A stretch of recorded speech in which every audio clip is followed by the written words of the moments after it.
you ready for another Victory Monday? Yes, Keith? I am, Jones. More the merrier. Yes, please. I'm very ready for a Patriots Monday, a Victory Monday, as it were. And let me tell you, Yeah, the way that game started yesterday, the way we talked about it all week, I'm like, we're so smart. we are so smart. Look at us. Look at the big brains on us. We know so much. Yep. This is going to be an ugly game. Patriots are going to win. Browns are going to score on their first drive. Browns are going to score early. The Patriots are going to win, but it's going to be ugly. And then the third quarter happened, and I was quite impressed with the way the Patriots came out of this, moving the football, the way Drake May played individually against what is a top-flight defense. Oh, yeah. I'm not as down on McDaniels as Scheim is. Okay.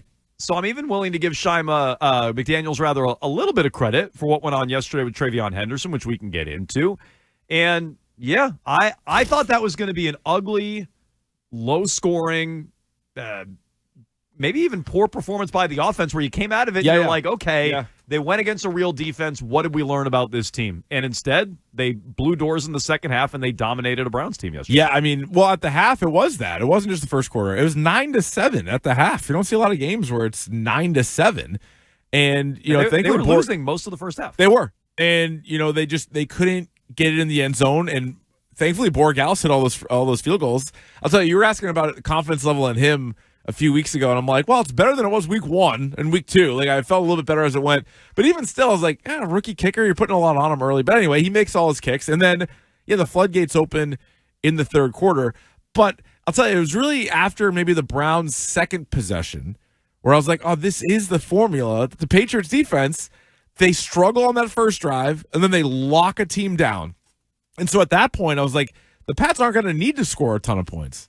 Because I didn't feel like the Browns were going to be able to do anything against the Patriots defense after that first drive. And essentially that was the case. I know they got one in the fourth quarter, but they just put the clamps on them, and it was just punt city. There's a punt turning them over, right? Dylan Gabriel, hadn't thrown a pick in his whole career. Then he throws like 2 and like 4 passes. That changed, yeah. So, that was great. And then, the offense was more than good enough in the second half. And they rolled. Another great performance incredible performance by Drake May. And, a controlling, convincing win over a good defense, but a bad team.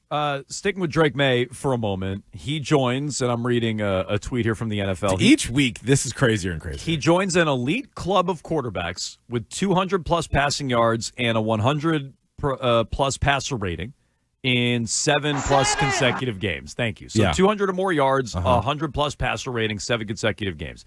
This is the list, the whole list in the history of the league. Tom Brady, of course, in 2007. Peyton Manning in 2004. Patrick Mahomes in 2018. Aaron Rodgers did it twice, 2011 and 2020. So that's the whole list. Rodgers, Brady, Manning, Mahomes. May is now on that list. And correct me if I'm wrong, those are all MVP seasons for each of those guys. That sounds right, yeah. I'd have to double-check the Mahomes one, but we know Brady won it, we know Manning won it, and I think Rodgers won it. Mahomes is definitely right, Brady's definitely right, Manning in 04, and then I'd have to double-check I think two every Rodgers, single one of them that's done this is one MVP. Okay, so your 60 seconds on him being the MVP is looking sounder and sounder. Although when he threw that pick, I was about to text you. I'm like, he's your MVP? No, I'm actually glad he did that. That proved that he's mortal. It proved that, all right, maybe, he's not going to complete every single pass that he throws, and he may actually have a turnover. So he did do that. But no, each week, and they mentioned it a little bit on the broadcast too, because they were talking about, last week's completion percentage and how he broke a Tom Brady record. And it's like, it's nuts. Like the guy can't win 6 Super Bowls tomorrow, but what he can do is he can keep putting up these crazy games, and then you're comparing 7 and 8 game sample sizes to the greatest quarterback of all time. And he's doing it. And the guy's going out there and they're winning games, which is the most important. It's not as fun if he's putting up 100 quarterback ratings and they lose again, right? So them winning makes this conversation, I think, fine. But it's remarkable just how consistent he's been and how much better he is year over year. Yeah, his weekly Tom Brady stat, and I guess the last one was too. Seriously. He had 3 passing touchdowns in the third quarter. He's the first Patriot to have 3+ passing touchdowns in a quarter since Tom Brady in 2018 against the Dolphins. So these happen every week. Team that won the Super Bowl. With Drake May, correct. Yesterday, that third quarter, and I heard Vrabel talking about this after the game. He's like, when we scored right before the half, he's like, I knew we had him. And I'm paraphrasing what he said, but something like that. He's like, when we got that field goal before the half, we took the lead. He's like, I knew something changed. They got a 3-and-out to start the second half. Then they go touchdown to Hunter Henry, who we're going to talk to later on today. On Tight Ends Day. On a Patriots Monday. Yeah, you had to get him in the end zone on National Tight Ends Day. And that's a drive a lot of people want to give a ton of credit to Josh McDaniels. We can get into it. You get what probably should have been a pick six from Robert Spillane, but he gets tackled at the 6. Couple plays later, Stephon Diggs gets in the end zone, his first touchdown in a Patriots uniform. You get the Jalen Hawkins pick, which is a horrible throw by Gabriel, but a brilliant individual play by Hawkins to reel that in. And then another long touchdown pass to Kayshon Boutte, 39 yards out. Patriots go from up 9-7 and Cleveland getting the ball to start the second half to up 30-7, and the route is on. Oh yeah, I mean at that point you're dominating the game. It felt like it was in control even after the first score of the third quarter. You're like, I don't see Cleveland putting together enough drives to win this. You know, the defense for the Patriots had so settled in and is kind of in control of that game.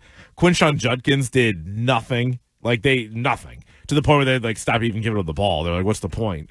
And then Dylan Gabriel wasn't going to do it. So great job by the defense. And yeah, the offense, it took them a little bit to get unlocked, but then they did, and then it was over. And a very convincing win. Like you and I were both saying, this isn't even one you need style points on. Just take the win. If they go out there and beat them, 20-10, I'll take it and you move on to the next one. But no, they were able to, put up over 30 on the Browns, which is no easy task. You mentioned Judkins just real quick, and you should be familiar with this stat from Keefe's Keys every Friday. Oh, yeah.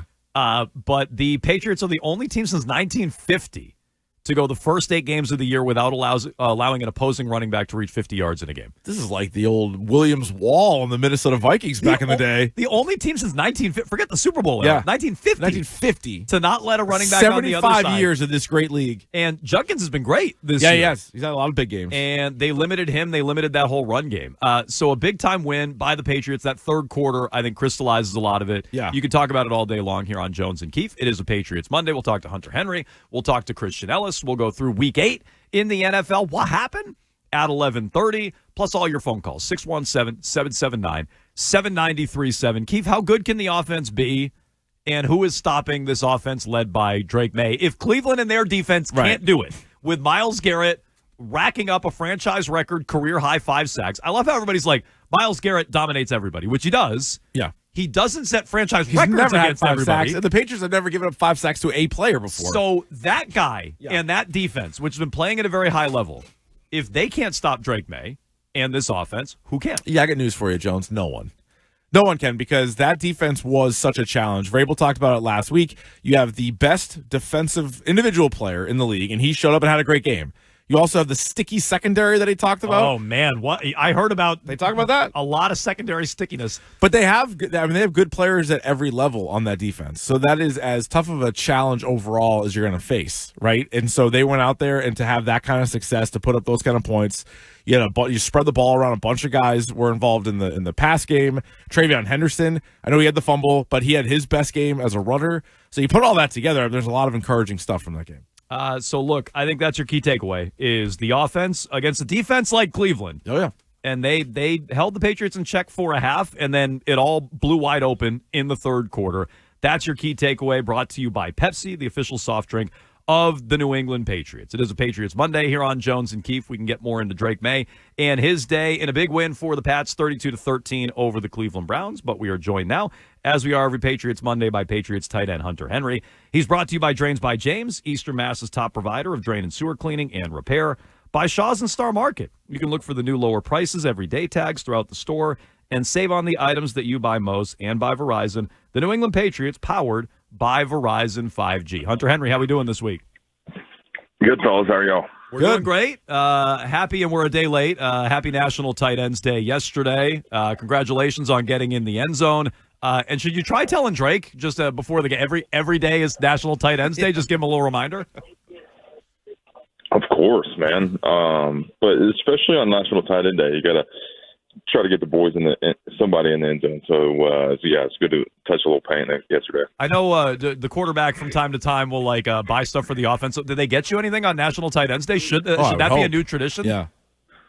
Oh, you got me a touchdown, so like, I mean, shoot, I'll take that. You know, like a watch, something like that, like something where he's really looking out for you guys. A watch, yeah, a watch. No watch for me, man. No watch for me. I'm good. What's your assessment of the offense performance yesterday? Obviously, I'm sure you guys were frustrated having to settle for field goals in the first half, but then we're really able to open it up there in the third quarter. Yeah, I mean, I think going into the game, we knew it was going to be tough, man. I mean, that's one of the best defenses in the NFL, and they have talent all over the place, a lot of speed. They've been playing really, really good football too on the defensive side of the ball, man. And so we knew going into the game it was going to be very tough. It's going to be tough sledding. And we were able to execute some things and be able to move the ball.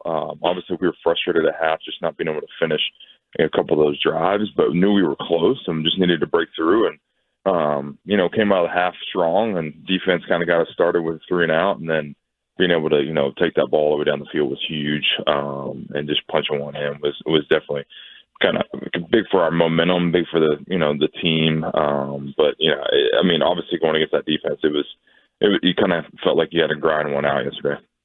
Is Drake May the MVP? I'll let you guys all just debate all that.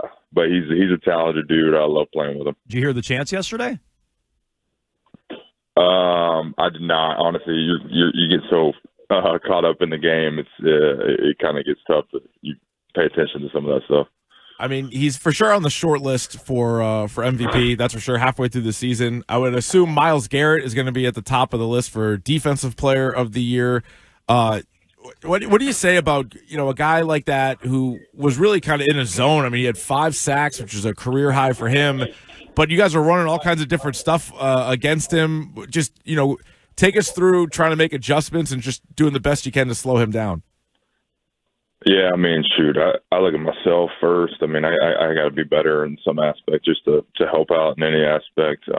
Knew that going in. I mean, obviously this guy is just been an incredible player his whole career. I've been going against him all the way back to college, and just see the growth from him just from then to now, but also just the trajectory of his career. It's so impressive.